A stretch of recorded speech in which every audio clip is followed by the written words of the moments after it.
You saw a bit of what was happening there at the Boston ballpark. Back here at home, Giants fans had to practice a little patience on their way into AT&T Park this weekend because security remains heightened in response to the Boston Marathon bombings.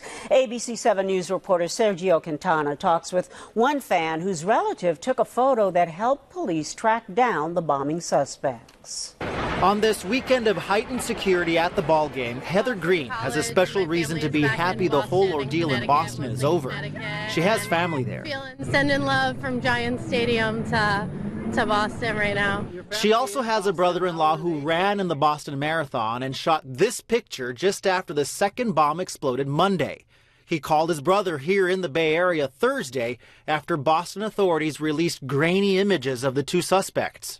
He said, will you help me blow it up? And they contacted the FBI, and the FBI said, it's in the New York Times today, the FBI said it was the best picture they got of the suspect. This turned out to be the first clear picture of suspect number 2, Johar Tsarnaev.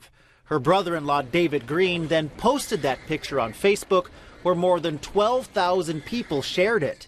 My God, you know, I actually think I hit the lottery that I took that one picture that could have been helpful. So it's about the greatest, win I could have ever had right there to have helped. The picture is an example of how big a role social media played in this event.